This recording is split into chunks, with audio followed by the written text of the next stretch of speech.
Hello, আপনারা জানেন আমাদের ভারতবর্ষের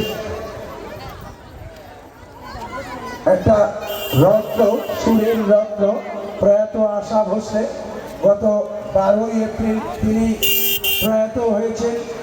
আমরা মেলা কমিটির পক্ষ থেকে সবাই শোকাহত।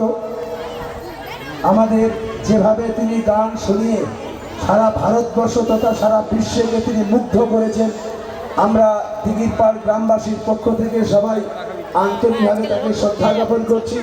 আমাদের সক্রিয় সদস্য সমাজসেবী আমাদের মধ্যে উপস্থিত হয়েছেন মাননীয় শ্রী সৌমেন্দ্রনাথ ঘোষ মহাশয়।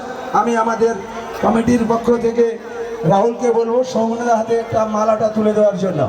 আমি দাদাকে বলবো, দাদা আপনি আশা ভোসলের গলায় মালাটা পরিয়ে দিন। আমরা আমাদের অনুষ্ঠানের আর কিছুক্ষণের মধ্যে আমরা সুরের মূর্ছনায় মুগ্ধ হব মূল মঞ্চ থেকে। এইবার আমি আমাদের বিশিষ্ট সমাজসেবী, আমাদের একান্ত আপন, আমাদের সৌমেন্দ্রনাথ ঘোষ মহাশয়, আমাদের সংঘ সদস্য, আমাদের গ্রামের এই মেলা কমিটির সক্রিয় সদস্য, আমরা ওনাকে উনি প্রয়াত আশা ভোসলের গলায় মাল্যদান করছেন। সবাই মিলে করতালি দিয়ে সাহায্য করুন। মূল মঞ্চে আমাদের দাদা সৌমেন্দ্রনাথ ঘোষ মহাশয়। এইবার মূল মঞ্চ থেকে শুরু হবে, মূল মঞ্চ থেকে শুরু হবে দিশারি নৃত্যনাট্যের নৃত্য নিবেদন। মূল মঞ্চ থেকে শুরু হবে। তাদের কলাকুশলী ইতিমধ্যে স্টেজের মধ্যে প্রবেশ করছেন। আমি তাদের বলবো তোমরা তোমাদের সিস্টেম তোমরা চালু করে মূল মঞ্চ থেকে অনুষ্ঠান শুরু করে দাও। ধন্যবাদ।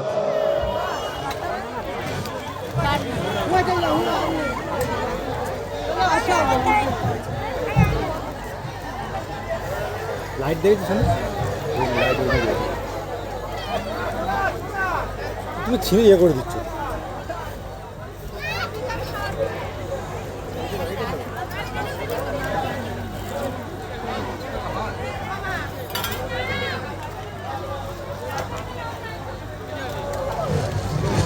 এইবার মূল মঞ্চে আমাদের যে প্রখ্যাত জাদুকর এসছে, আমি তাকে স্টেজে ডাকবো। আপনি ভাই একটু মূল মঞ্চে যাবেন। আমি যে প্রখ্যাত জাদুকর একে সরকারের সুযোগ্য ছাত্র রাজদীপ ব্যানার্জি, আপনি একটু মূল মঞ্চে আসুন। আমাদের সংগঠন সদস্য রাহুল মন্ডল, তাকে উত্তরীয় পরিয়ে তাকে আমরা অভিবাদন জানাবো। উত্তরীয় পরিয়ে তাকে অভিবাদন জানাবো। রাহুলকে বলবো, ভাই তুমি মূল মঞ্চে। আমাদের প্রখ্যাত ম্যাজিশিয়ান একে সরকারের সুযোগ্য ছাত্র রাজদীপ ব্যানার্জি যেভাবে মূল মঞ্চ থেকে তার হাতের জাদু, যেভাবে তার হাত